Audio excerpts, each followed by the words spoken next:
विश्वं दर्पणदृश्यमानमखिलं सर्वगतं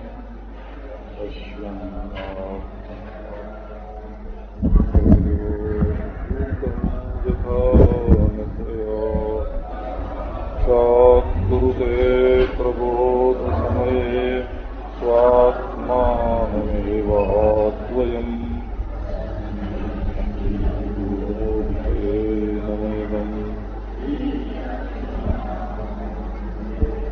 कालिन्दीकूलकुञ्जान्तर वल्लवीव्रजवेष्टितम् नमामि नयनानन्दम् नटन्तं नन्दनन्दनम् चेतश्चिन्तय चिन्मयभासम् नूतनजलधररुचिरविकासम् पीतवसनधर सुन्दर नटवर मधुरविकस्वर सुललितहासम् चेतश्चिन्तय चिन्मयभासम् नूतनजलधररुचिरविकासम्। अब एक नया प्रसंग प्रारंभ होता है। नया प्रसंग ये है कि अपना मन निर्मल होकर शुभ मार्ग में चले। ये जो लोग कहते हैं कि मन को यूं ही छोड़ दो, जहां चाहे वहां जाए,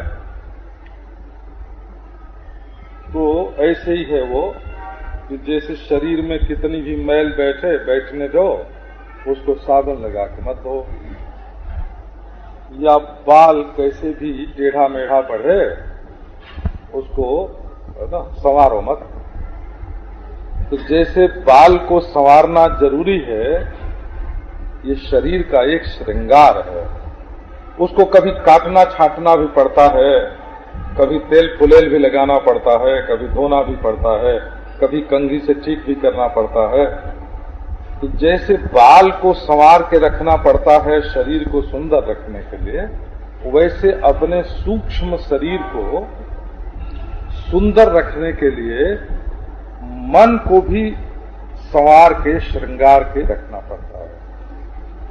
आपके शरीर में रोग हो और कोई सलाह दे कि अपने आप ही ठीक हो जाएगा, तुम दवा मत करो, तो जब रोग जड़ जमा लेगा तब उसको निकालना मुश्किल पड़ेगा।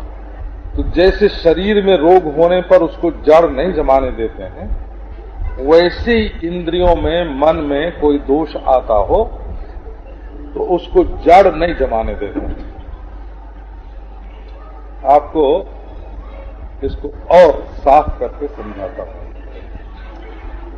जैसे ये आपका स्थूल शरीर है, हड्डी मांस चाम वाला, इसके भीतर ऐसा ही एक सूक्ष्म शरीर है। जैसे इस शरीर में यदि रूखापन आ जाए, जगह जगह चिटकने लगे, शरीर में, सिर में रूसी भर जाए, तो आपका शरीर रोगी हो रहा है ना। ऐसे अगर मनुष्य का मन रूखा रूखा हो जाए, सबके साथ रुखाई का ही बर्ताव करे, जो आवे सामने उसी को टेढ़ी आंख से देखे, जिससे बात करे उसी से कड़वी बोली में बात करे। आपको इसका अनुभव कर लेना चाहिए कि जिससे आप प्रेम करते हैं उससे जब बात करते हैं तो आपके चेहरे पर क्या भाव आता है, शीशे में देख लेना चाहिए। और आपकी आवाज कितनी मीठी होती है और कितने प्रेम से बात करते हो। तो ऐसा चाहिए आपको कि वो आपका स्वभाव हो जाए। स्नेह आपके, जैसे स्थूल शरीर के लिए चिकनाई की जरूरत होती है, बाहर से तेल नहीं लगाते हैं तो साबुन में जो तेल रहता है उसी से शरीर में चिकनाई आ जाती है। इसी तरह भीतर के शरीर को भी थोड़ी चिकनाई चाहिए, स्नेह चाहिए। अपने मन को रूखा बना के नहीं रखना चाहिए। अब समझो आपके मन में कोई कामना है बड़ी प्रबल, तो वो कैसा है कि जैसे आपको भूख प्यास लगी होए स्थूल शरीर में, तो वो भूख प्यास तो शरीर के लिए रोग है ना। ऐसे जब मन भी कामना से आक्रांत हो जाता है तो वो भूखा प्यासा हो जाता है, और जब मन में बुराई आती है तब तो वो नंगा हो जाता है। जैसे कोई भिखमंगा होए, नंगा होए, ऐसा आपका मन हो जाता है। वो तो बाहर से शरीर है आपका बहुत बढ़िया, ईश्वर की कृपा से आपका सोना सरीखा शरीर है, और आप बिल्कुल हीरा मोती सरीखा वस्त्र पहनते हैं, तो पता नहीं चलता है कि शरीर के भीतर मन कैसा है। और भगवान अपने जीवों के साथ, जीव तो भगवान के भक्त हैं, उन्हीं के अंश हैं, तो बड़ा प्रेम का बर्ताव करते हैं। जैसे हमारे किसी मित्र में कोई दोष होए तो हम उसको छिपाते हैं ना, लोगों को बताते नहीं हैं। वैसे भगवान ने ये कृपा हमारे ऊपर की है कि हमारा मन है तो बड़ा बड़ा खराब, नंगा है, भिखमंगा है, भूखा है, प्यासा है, दर दर भटकने वाला है, परंतु उन्होंने ऐसी चद्दर ओढ़ाई है ऊपर से प्रेम से कि हमारा कोढ़ किसी को दिखे नहीं। हमारे मन की जो गरीबी है उसको भगवान जाहिर नहीं होने देते हैं, ऐसी उनकी कृपा है। जो सही दुख पर छिद्र दुरावा, बंदनीय जिस जग जस पावा, ऐसा वर्णन करते हैं कि मित्र का जो दोष है वो छिपाया जाता है और शत्रु का दोष जाहिर किया जाता है। और भगवान हमारे ऐसे मित्र हैं कि उन्होंने हमारे मन में जितने दोष हैं उनको छिपा दिया है। हम खुद ही जाहिर करें तो करें, नहीं तो भगवान ने ऐसा कपड़ा उड़ाया है, वासांसी जीर्णानि जथा विहाय, कि बाहर से कोई देख नहीं सकता। तो ये जो हमारे मन में दोष हैं, इनको ऐसे ही नहीं छोड़ देना चाहिए कि ये अपने आप अच्छे हो जाएंगे। आप अपने बच्चे को छोड़ सकते हैं कि इसको हम स्कूल न भेजें, अपने आप ही ये सीख जाएगा, ऐसा छोड़ सकते हैं? बच्चे को पहले सिखा लेते हैं, जब बीए एमए तक पढ़ लेता है, समझदार हो जाता है, तब कहते हैं भाई अब होशियार हो गया, समझदार हो गया, अब इसको अपने मन से काम करने दो। लेकिन शुरू शुरू में तो उसको खाना सिखाना पड़ता है। ये दूध जो माताएं दूध पिलाती है ना, खैर आपकी माताएं तो दूध पिलाती नहीं तो उनको शायद मालूम भी न हो, बच्चों को दूध पीना भी सिखाया जाता है। हो उनके मुंह में स्तन डाल के पहले दबा दिया जाता है थोड़ा, कि उनके मुंह में दूध जाए। जब मीठा लगता है तब वो उसको खींचने लगते हैं, नहीं तो पहले खींचना नहीं आता है। दूध पीना भी सिखाना पड़ता है, टट्टी होना भी सिखाना पड़ता है, पेशाब करना भी सिखाना पड़ता है, बैठना भी सिखाना पड़ता है। और यदि खड़ा होकर चलना न सिखाया जाए, भेड़िए के पास बालक रह जाए तो उसको खड़ा होकर चलना नहीं आता है। मतलब एक रामू नाम का बालक भेड़िए के पास मिला था। 12-14 बरस की उम्र हो जाने पर भी वो पांव से खड़ा होकर नहीं चलता था, दोनों हाथ धरती में लगा के बड़े जोर से भागता था, क्योंकि उसने कभी किसी को पांव से खड़ा होकर चलते देखा ही नहीं था। तो ऐसी तो स्थिति है मनुष्य की, जब तक आप अपने बच्चे को अपनी बोली नहीं सिखाओगे। अंग्रेज का बच्चा अंग्रेजी में बोलता है, मारवाड़ी का बच्चा मारवाड़ी में बोलता है, गुजराती का बच्चा गुजराती में बोलता है। जिस बोली को वो सुनता है उसको सीख लेता है, वो भी उसको कायदे से सिखानी पड़ती है। तो ऐसी स्थिति में जो लोग ये सोचते हैं कि हमारे मन को कुछ सिखाने का नहीं है, अपने आप ही सीख जाएगा, वो लोग ये कहते हैं कि बच्चा एक बार आग में अंगुली डाल दे आग में घुस जाए, जब उसका पांव चल जलेगा तब अपने आप सीखेगा, कि तब भी नहीं सीखेगा, वो भी उसको बताना पड़ेगा। तो इसलिए आपको ठीक रास्ते पर चलाना जरूरी है। कहने का अभिप्राय यह है कि जानबूझकर अपने मन को ठीक रास्ते पर चलाना, उसको यूं ही मत छोड़ देना। अब रही बात की ठीक रास्ते पर कैसे चले, तो जब मन प्रसन्न रहता है तब तो ठीक रास्ते से चलता है, और जब मन प्रसन्न नहीं रहता है तब गलत रास्ते पर चलता है। हमको तो अपने गांव की याद है, जब हमको कहीं पहुंचने की बड़ी जल्दी होती, बहुत जोश होता, तो हम रास्ता छोड़ के सीधे खेतई में से चल देते, बाजरे में से चल देते, ज्वार में से चल देते, गेहूं में से, जौ में से चल देते। कितने टूटते, कितने फूटते, क्योंकि हमको जल्दी पहुंचने की इच्छा होती। तो जब मनुष्य के मन में वासना बड़ी तेज होती है तब वो जोश में होता है, तब वो जो नहीं बोलना चाहिए सो बोलता है, जहां नहीं जाना चाहिए वहां जाता है, जो नहीं करना चाहिए वो करता है। वासना के वेग में मनुष्य अपनी बुद्धि को खो बैठता है, पीछे छोड़ देता है। तो वासना को आगे करके बुद्धि को पीछे नहीं छोड़ना चाहिए, बुद्धि को आगे चलाना चाहिए और वासना को उसके अनुसार बनाना चाहिए। बोला तो अपने मन को प्रसन्न बनाने की रीति क्या है? संस्कृत भाषा में प्रसन्नम याति सत्पथम, मनो येनैव विधिना प्रसन्नम याति सत्पथम।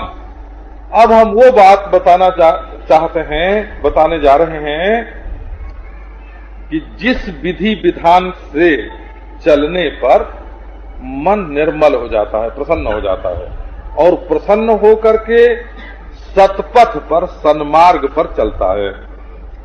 जब मस्ती में चलते हैं, कुमार्ग से चलोगे तो बहुत ध्यान देना पड़ेगा कि कहीं पांव फिसल न जाए, गिर न जाए। और जब प्रसन्न होके चलोगे और सन्मार्ग से चल रहे हैं, कहीं फिसलने का कोई डर ही नहीं है। अपने घर से बाहर ज्यादा कौन रहता है? स्त्रियां इस बात को ज्यादा समझ सकते हैं। जिनके अपने घर में तकलीफ होती है वो घर से ज्यादा बाहर रहते हैं। परस लटकाया और किसी दुकान में चली गई और 150 चीजें देखती रही, एयर कंडीशन में आराम करती रही, और नारायण कोका कोला पीती रही, है ना, और घंटे भर दुकान में बिता दिया, क्योंकि घर में उनको तकलीफ है। या तो बाहर वो जाता है जिसको बाहर का कोई आकर्षण होता है, या तो घर की तकलीफ से उब के जाते हैं, या तो बाहर का आकर्षण होता है। तो ऐसे ये जो हमारा मन है, ये हमारा अपने दिल में ही क्यों नहीं रहता, मन हृदय में क्यों नहीं रहता, ये बाहर क्यों भटकता है, ये दर दर क्यों जाता है? या तो बाहर की चीजें तुम्हें बहुत अच्छी लगती हैं, या तो तुम्हारे कोई भीतर बेचैनी है। मन बहुत भटकने का अर्थ यही है कि या तो भीतर अशांति है, या तो तुम्हारा प्यारा बाजार में रहता है। जो तुम्हारा प्यारा है वो बाजार में रहता है, तो उसको देखने के लिए, उसको मिलने के लिए तुम जाते हो। या तो तुम्हारे घर में तकलीफ बहुत ज्यादा है तो वहां रहने का मन नहीं होता, बोले चलो समुद्र में कूद पड़ेंगे लेकिन इस घर में नहीं रहेंगे। तो ये जो बात है ना, मन को पहले प्रसन्न बनाओ, निर्मल बनाओ। अच्छा, आपको कोई अपरिचित आदमी मिले तो आप अपनी ओर से बातचीत शुरू कर सकते हैं कि नहीं? हाँ, अभी विलायती शिष्टाचार नहीं है। अच्छा, आप किसी से बात करें तो मुस्कुरा के बातचीत शुरू कर सकते हैं कि नहीं? स्मित पूर्वाभिभाषी से मुस्कुरा के बोलो और अपने बड़प्पन का ख्याल न रख के विनय से बात करो, विनय से बात करो। बात बात में अपना बड़प्पन मत जाहिर करो। जो बात बात में अपना बड़प्पन जाहिर करता है, बात बात में वो अपमान का भी अनुभव करता है। जो जितना बड़प्पन को पकड़ेगा उसको उतना ही अपमान का अनुभव होगा। तो मन को सन्मार्ग में ले चलने का उपाय ये है कि उसको प्रसन्न करें। तो प्रसन्न माने हंसना नहीं, प्रसन्न माने हर्ष नहीं।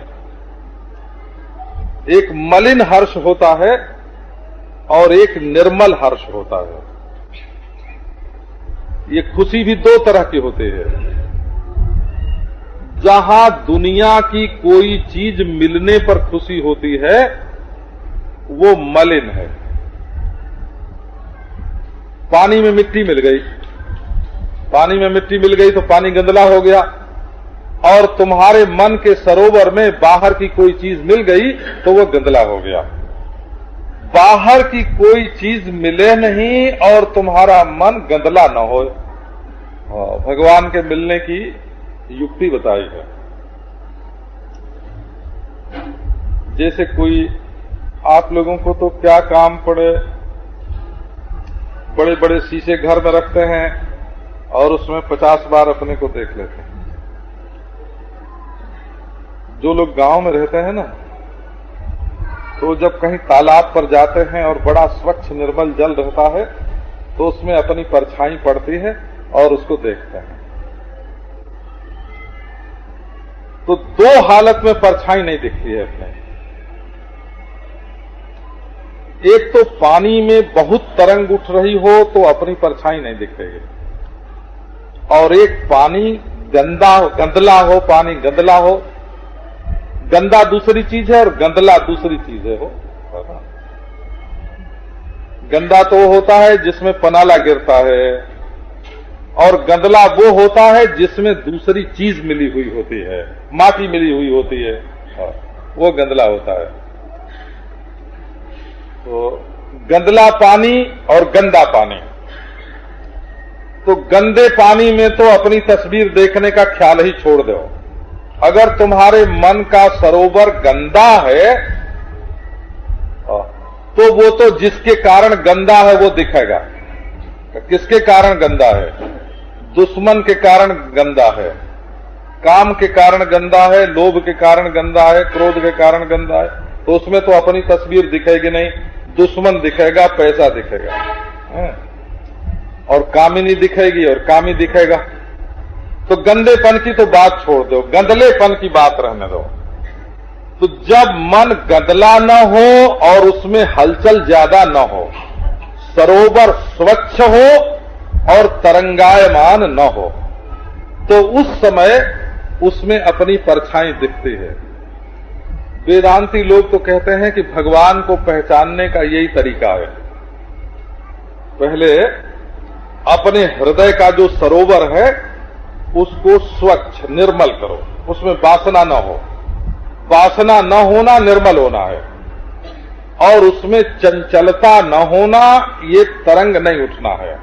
अब तुम्हारा सरोवर, मन का सरोवर प्रसन्न है, तो प्रसन्न होने पर क्या देखना का उसमें अपने को ही देखना। तो कोई कोई देख के पहचानते हैं, कोई नहीं पहचानते हैं, है ना। अब हम कहते हैं कि देखो जी, ये जो तुमको अपने हृदय में जो दिख रहा है ना, वो तुम्हारा प्रियतम है, वो तुम्हारा प्रभु है, वो तुम्हारा सर्वस्व है। और ये कहाँ, यही भक्ति जोगेन मनसि सम्यक प्रणिहिते मले अपश्यत पुरुषम पूर्णम मायाम च तदपाश्रयाम। जब भक्ति के द्वारा, भक्ति करने से भगवान की दो गुण हृदय में आए, सम्यक प्रणिहिते अमले।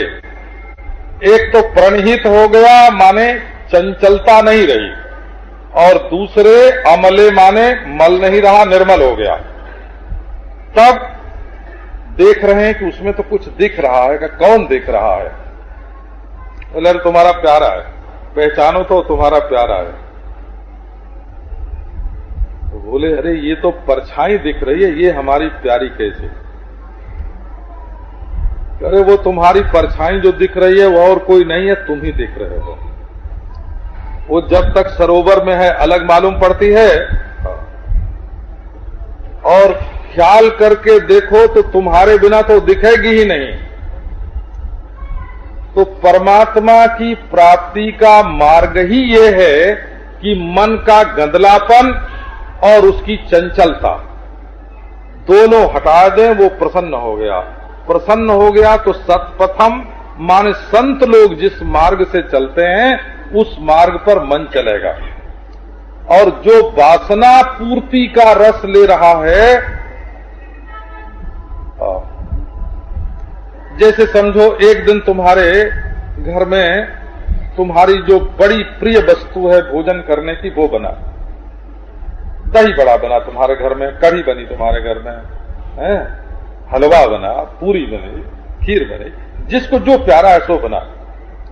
और उसी बीच में आ गया मेहमान, तो मेहमान को खिला देना पड़ा और तुमको मिली रूखी रोटी खाना पड़ा।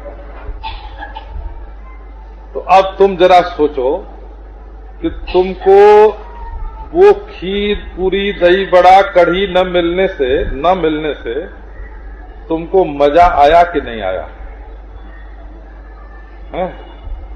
और मेहमान को कैसे, है ना, जैसे कैसे घर से चलता कर दिया, बोले कि बाबा ये खाएगा तो आज हमको नहीं मिलेगा, और तुमने खुद खाया और तुमको खुशी हुई।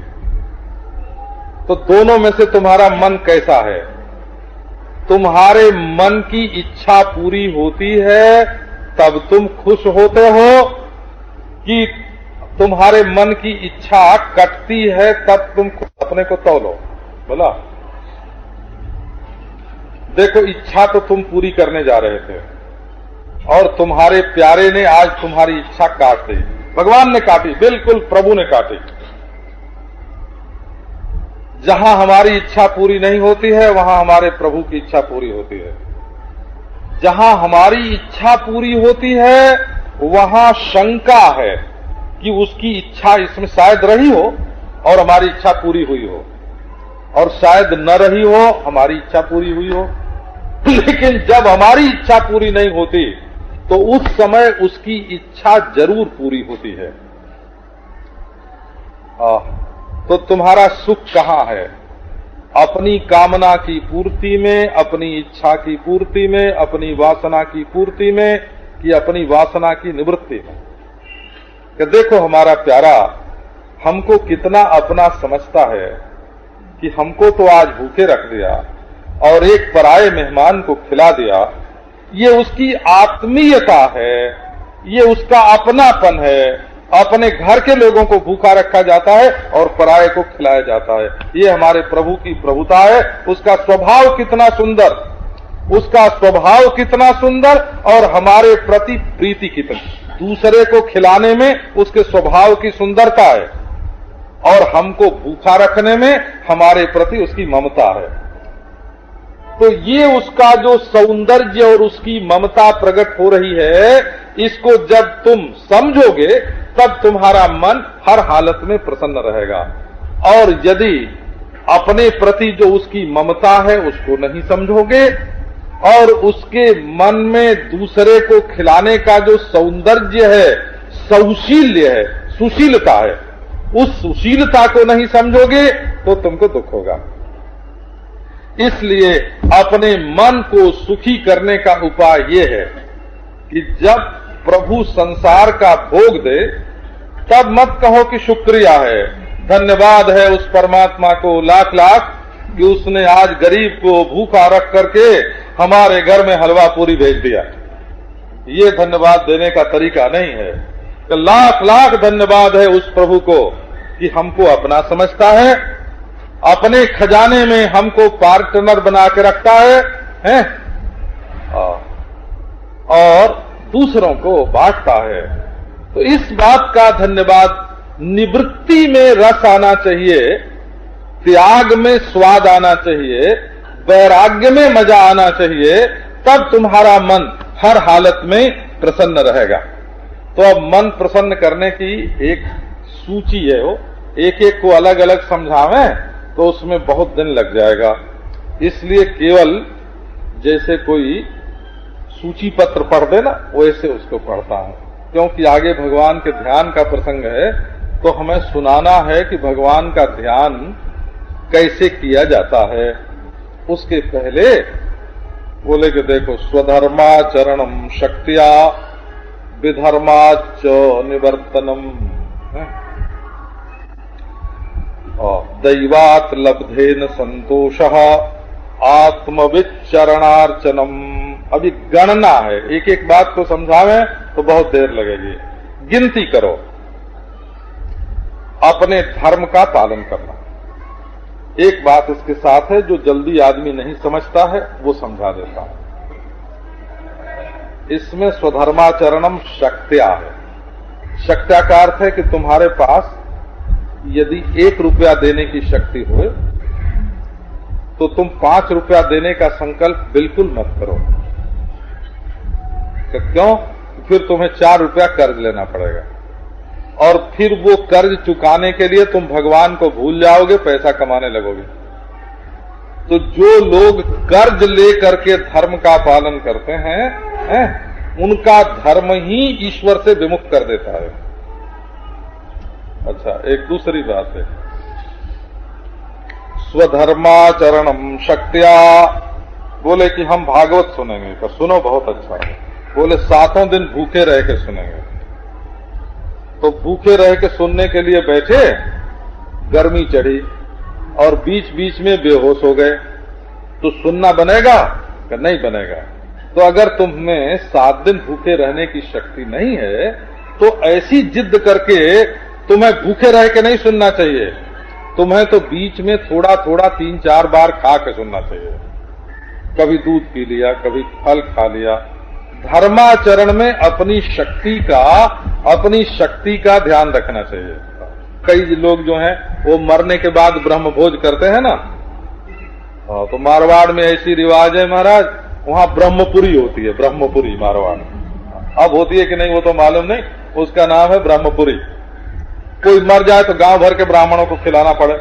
और महाराज पहले मैं तो मारवाड़ में रहा हूं बहुत वर्षों तक, रतनगढ़ में रहा मैं कोई 3 बरस 4 बरस रहा। तो उन दिनों ये बाथरूम और शौचालय की प्रथा नहीं थी हो। सब लोग घर में से निकल के जो सड़क होती ना, बालू की सड़क होती, वहां पक्की तो होती नहीं, बालू की सड़क, उसी पर टट्टी लघुशंका कर देते। और सुबह को भंगी आता और उसको सबको ऊपर से नीचे कर देता, बालू ऊपर आ जाता, टट्टी नीचे हो जाती। ये सब गलियों की यही हालत थी, सब सड़कों की यही हालत थी।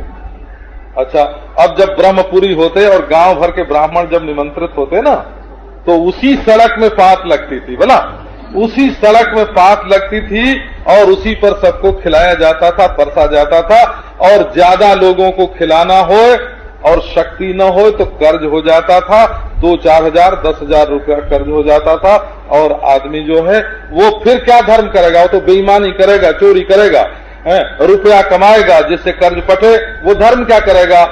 तो एक झूठे धर्म के लिए उसने अपनी ईमानदारी छोड़ के जो पैसा आता है ना, उससे किया हुआ धर्म किसको मिलेगा? जब उस धर्म का फल पैदा होता है तो ढूंढता है कि मैं किसके पास जाऊं।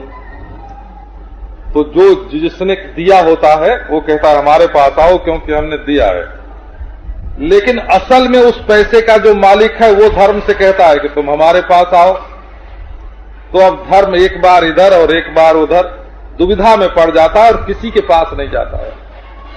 किसी के पास नहीं जाता है।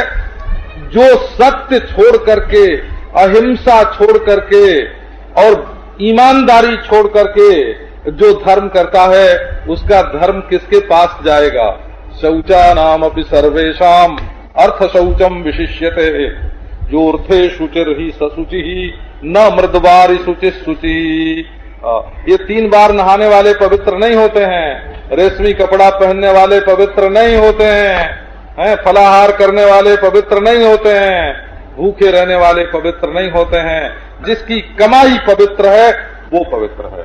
जोर्थे शुचिर ही सशुचि ही न मृदवारी शुचि शुचि। मनु भगवान कहते हैं, मनु जी महाराज कहते हैं, मिट्टी और पानी, मिट्टी से हाथ धोए और नल के पानी से न नहाए, कुआं में से पानी खींच के नहाए, लेकिन बेईमानी का पैसा खाए और बेईमानी का पैसा कमाए, तो वो माटी और पानी उसकी रक्षा नहीं कर सकती।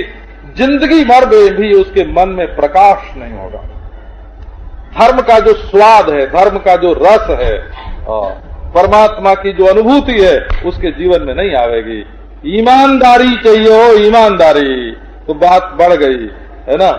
हम तो केवल गिनाने वाले थे। स्वधर्माचरणम शक्तिया विधर्माच निवर्तनम। धर्म में एक दूसरी बात ख्याल करने की ये है कि जो धर्म अपने लिए है उसी धर्म का पालन करना चाहिए, और दूसरे का धर्म अच्छा लगे। जैसे गुरु जी ने एक शिष्य को कहा कि तुम झाड़ू लगाओ, और एक शिष्य को कहा कि तुम आंख बंद करके ध्यान करो। अब ध्यान वाला सोचने लगा कि हाय हाय, हमको सेवा करने का मौका नहीं मिल रहा है, और सेवा करने वाला सोचने लगा कि हमको बाहरी काम मिला, ध्यान करना नहीं मिला है। तो दोनों की रुचि अपने धर्म में नहीं हुई, अपने गुरु भाई के धर्म में हो गए। बोले ये जो मंत्र जपते हैं वो बहुत बढ़िया है, इनका जो फोटो है सो बहुत बढ़िया है, इनका गुरु बहुत बढ़िया है। ये कैसा है? जैसे कोई स्त्री सोचे कि हमारा तो बड़े दुष्ट पति से ब्याह हो गया, इनका पति कितना सुंदर है, हमारा ब्याह इन्हीं से हो जाए तो अच्छा। तो ये जो बात है ना, विधर्माच निवर्तनम, तुम्हारे लिए जो धर्म है तुम उसका पालन करो, अपने गुरु भाई के धर्म की ओर मत देखो। उसके लिए सेवा ठीक है, तुम्हारे लिए ध्यान ठीक है, तुम्हारे लिए सेवा ठीक है, उसके लिए ध्यान ठीक है। जो तुमको बताया गया है उसके अनुसार चलो। कि इसमें क्या मजा है कहो तो इसका भी रहस्य खोल के बता देता हूं। बोला इसका रहस्य ये है कि तुम अपने मन के अनुसार चलते हो कि गुरु के मन के अनुसार चलते हो। अपने मन के अनुसार चलोगे तो मन तुम्हारा काबू में नहीं होगा, स्वतंत्र हो जाएगा। घोड़ा जिधर ले जाए उधर तुम जाना चाहते हो कि घोड़े की बागडोर को तुम अपने हाथ में रखना चाहते हो? घोड़े पर बात को मत छोड़ो, अपने मन के अनुसार चलोगे तो घोड़ा गड्ढे में ले जाएगा। अपनी वासना को मिटाने के लिए ही तो साधन होता है, अपने मन की तरंगों को काबू में करने के लिए ही तो साधन होता है।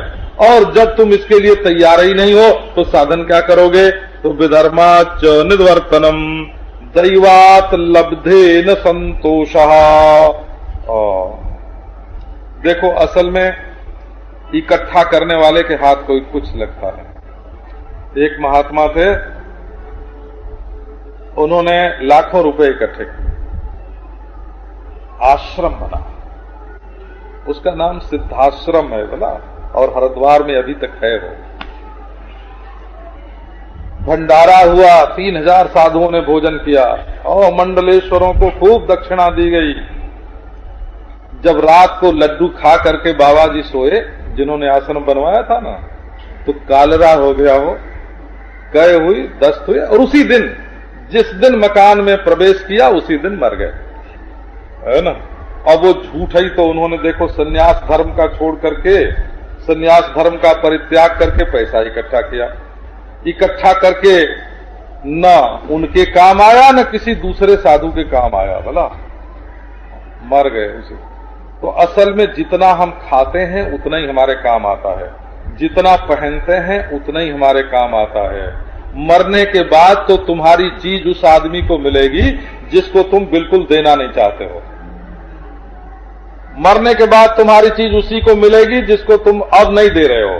अब तुम सोचते हो कि हम अपनी मुट्ठी में रखें, अभी हम बहुत दिन जिएंगे, और ये अपनी मुट्ठी में रखते रखते जब तुम मर जाओगे तो तुम्हारी मुट्ठी वही भंगी चमार खोलेंगे और उनके हाथ में वो चीज जाएगी जिनको तुम आज नहीं दे रहे हो, वो ले लेंगे। ये बुढ़े बापों को ये बात मालूम नहीं पड़ती भला। जवान बेटे चाहते हैं कि ये बाप जो है ये सब कुछ दबा के बैठा हुआ है, ये कब मरेगा कि हम मालिक बने। ये जवान बेटों के मन में ऐसी मनोवृत्ति पैदा होती है और उसी के लिए तुम इकट्ठा करते हो। न तुम्हारा प्रारब्ध पर विश्वास है, न उसका प्रारब्ध पर विश्वास है, न ईश्वर पर विश्वास है, न अपने पौरुष पर विश्वास है। न अपने पौरुष पर विश्वास है कि हम कमा लेंगे, न प्रारब्ध पर विश्वास है कि हमको मिल जाएगा, न ईश्वर पर भरोसा है। कहने का अभिप्राय यह कि जितना प्रारब्ध के अनुसार अपने पास आता जाए उसको खा के खुश हो, पहन के खुश हो, दे के खुश हो, उससे जो मजा लेना है सो अभी ले लो। ये जो तुम अगली पीढ़ी के लिए इकट्ठा कर रहे हो, पहले तो सरकार ही नहीं रहने देगी। अगर कोई व्यवस्थित सरकार रही तो वही नहीं रहने देगी। अगर व्यवस्थित सरकार नहीं रही तो कम्युनिस्ट लूट लेंगे बोला, और अगर कम्युनिस्ट भी नहीं आवेंगे तो टैक्स वाले ले जाएंगे, और टैक्स वाले भी नहीं ले जाएंगे तो महाराज लुटेरे, डाकू, चोर, पुलिस बहुत लोग हैं। ये दैवात लब्धे न संतोषः, ये जो इकट्ठा करने की आदत अपनी पड़ती जा रही है ना, ये बिल्कुल आदत बिगड़ रही है। हजारों आदमी भूखे मर रहे हैं, और बाकी लोग जो हैं का वो दबाते जा रहे हैं, दबाते जा रहे हैं, दबाते जा रहे हैं। यह न्याय नहीं चल सकता। पत्थर के हैं मंदिर मस्जिद, सोने के हैं कलश कंगूरे, यह न्याय नहीं चल सकता बोला। ये जो तुम लोग भूखों मर रहे हैं और तुम दबा के बैठते हो ना, तुम्हें थोड़े में संतोष करना चाहिए। निर्वाह मात्र के लिए तुम्हें वस्तु चाहिए, धरती में गाड़ने के लिए नहीं चाहिए, है ना, बैंक में रखने के लिए नहीं चाहिए। तो एक बात ये, और दूसरी बात क्या है कि आत्मविद चरणार्चनम, जिस पर तुम श्रद्धा करोगे वैसा तुम्हारा जीवन बनेगा। असल में दृष्टि तुम्हारी फल पर जाती है। बोले एक आदमी आया हो, झट आसमान में हाथ मारागा, आ जा, और एक कंगन आ गया उसके हाथ में। तुमने देखा कि अरे ये तो बाबा जी बहुत बढ़िया, ऐसे हाथ मारा आसमान में और कंगन आ गया। तो हमको भी ऐसी विद्या चाहिए कि हमारे हाथ में भी कंगन आ जाया करे। अब तुम बने चेले महाराज, है ना। ये जो सिद्धियों पर जो आस्था है ना, ये मनुष्य का सत्यानाश करने वाली है। हम ईमानदारी से ये बात आपको, है ना, ईमानदारी से ये बात कहते हैं कि ये बात बिल्कुल सत्यानाश करने वाली है। इनमें कुछ तत्व ही नहीं है। एक हमारे बड़े बूढ़े थे महाराज, उनके पास बहुत रुपया आ रहा था। ओ यूं रुपया निकाले, तकिया के नीचे हाथ डाला, 10,000 ऐसे फेंक। नहाने के लिए गए, 5,000 रुपया फेंक दिया। बड़े बूढ़े थे। तो लोगों ने कहा कि इनको ऐसी सिद्धि है कि नोट इनके पास आ जाते हैं। हम आपको बताते हैं एक बात। तो करपात्री जी महाराज गए उनके पास। तो उन्होंने पूछा कि महाराज मैंने सुना है कि आप बंडल का बंडल नोट निकाल के फेंक देते हैं, तो ये आपकी क्या सिद्धि है, हमको बताइए।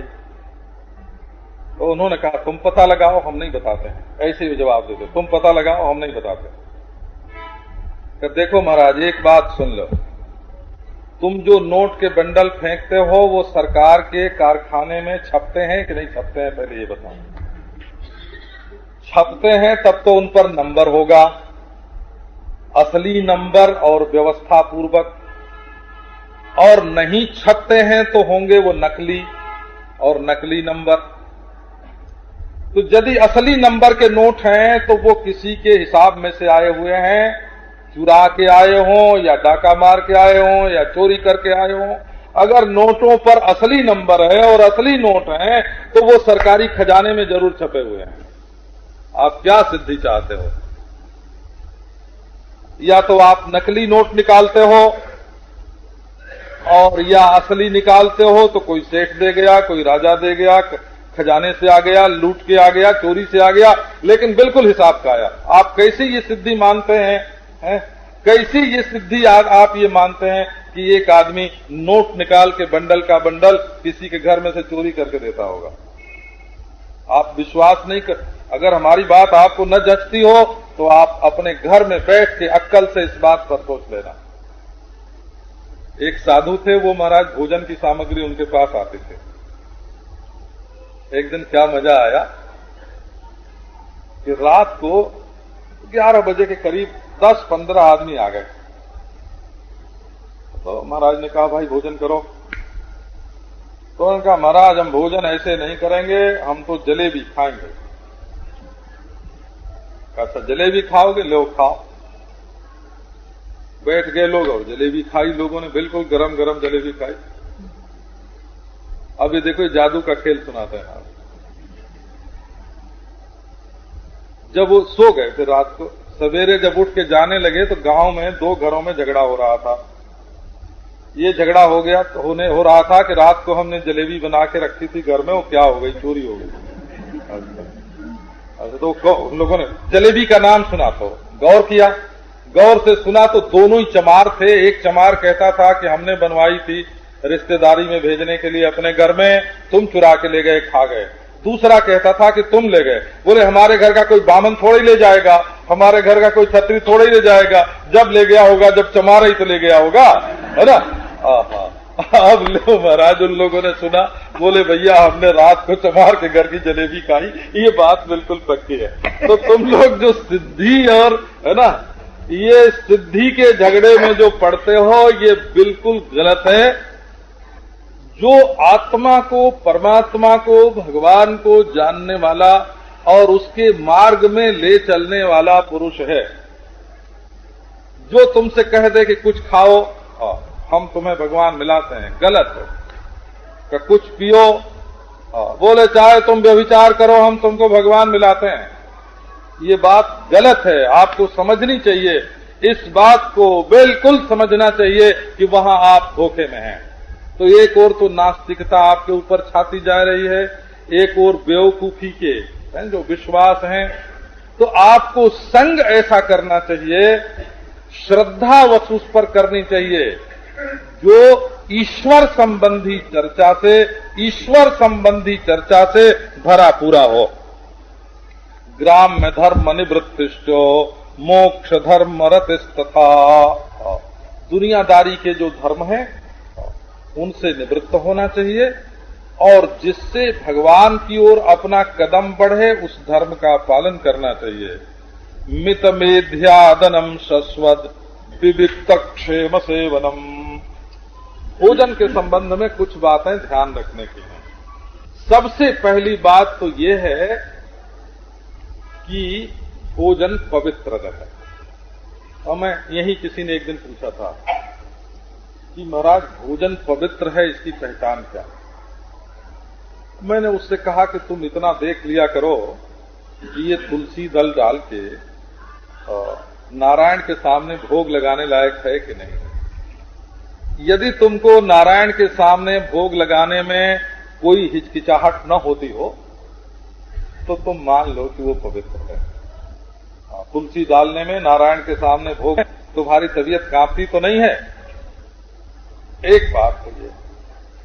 दूसरी ये है कि थोड़ा खाना चाहिए। मित मेध्यादनम। भोजन कैसा करना? मित करना। एक ये देखना कि जो चीज हम खा रहे हैं वो क्या है, उसकी किस्म, उसकी जाति देखना। भोजन की जाति, बनाने वाले की जाति मैं नहीं बोल रहा हूं, भोजन की जाति। और दूसरी, किस जगह बनाया गया ये भी ख्याल होना चाहिए। बोला किस बर्तन में बनाया गया ये भी ख्याल होना चाहिए। बनाने वाला कौन है इसका भी ख्याल होना चाहिए है? और उसमें बाहर से कोई गंदी चीज मिल तो नहीं गई है, इसका भी ख्याल होना चाहिए। और वो हमारे हक का है कि नहीं है। सबसे बड़ी बात तो ये है कि चाहे जहां मिले, चाहे जो मिले, मुफ्त की किताब बंटती है तो लोग कैसे टूटते हैं? क्या उनको ये ख्याल होता है कि ये दान लेने का हमको अधिकार है कि नहीं? कभी है ना, 4 पैसे की किताब नहीं खरीदेंगे और किसी का दिया हुआ दान ले लेंगे, तो कभी उनको ये ख्याल होता है कि ये जो हम दान लेते हैं, ये दान लेने का अधिकारी साधु होता है, ब्राह्मण होता है और गरीब होता है। गरीब होता है। अगर सचमुच तुम्हारे पास 4 पैसे नहीं है तो तुम दान का ले लो, नहीं तो तुम एक तो एकादशी, एक अमावस्या और एक पूर्णिमा और एक ग्रहण और एक तुम दान ले रहे हो। तो दान लेने का भी अधिकारी होता है, सब लोग नहीं ले सकते हैं। तो जो तुम करते हो उस पर तो कभी विचार ही नहीं करते। देखो हमारे एक सेठ हैं, तो वो प्रसाद नहीं लेते हैं, कहते हैं हमको तुलसी दल चाहिए, है ना, हमको पेड़ा मत दो प्रसाद में, हमको तुलसी चाहिए। एक बात देखो, ये भी तो एक ख्याल है ना, ये भी तो एक विचार है ना। अच्छा देखो, आप लोगों को एक अपने, आज कोई आपको बड़ी बात नहीं सुना रहा हूं, बहुत मामूली बात सुना रहा हूं। हमारा जन्म बहुत साधारण गांव में हुआ है, बोला, जहां छोटी जात के लोग बहुत ज्यादा रहते हैं। तो हम लोगों के काम जब कोई पड़ता, सत्यनारायण की कथा होती, यज्ञोपवीत होता, विवाह होता, तो आते सवेरे आ जाते और दिन भर काम करते और बिना खाए पिए चले जाते। तो हमने एक बार उनसे कहा कि भाई तुम लोग दिन भर काम करते हो तो भोजन तो कर लिया करो। तो बोले कि ना महाराज, आपके घर हम भोजन कैसे करेंगे। पहले तो बड़े आदर से बात की, पीछे मैंने बहुत आग्रह किया कि नहीं, दिन भर रहने के बाद तो खाना जरूरी है। वो बोले कि अच्छा महाराज, हम साफ साफ बात आपसे कह देते हैं, आप तो हैं ब्राह्मण, आपके घर में आता है दान का माल और पता नहीं कहां कहां से आता है। किसी के घर में कोई मरता है तो आपके घर में वो छुआ के पैसा और अनाज भेज देता है। तो आप तो ब्राह्मण हैं, गायत्री का जप करते हैं, शक्तिशाली हैं, आपको पच जाता है, लेकिन आपके घर का अन्न हमको नहीं बच सकता, है ना। नहीं खाते थे हमारे घर में, है ना, छोटी जात के लोग नहीं खाते थे, है ना। ये दान का अन्न लेके मित में ध्यानम शाश्वत, भोजन में अगर ध्यान नहीं रखोगे, विवेक नहीं करोगे कि क्या नहीं, क्या खाना और क्या नहीं खाना, तो उसी अन्न से तो तुम्हारा मन बनता है? उसी अन्न से तो तुम्हारा मन बनता है, तुम्हारा मन पवित्र कैसे बनेगा। अच्छा, अब आगे का प्रसंग फिर कल सुना।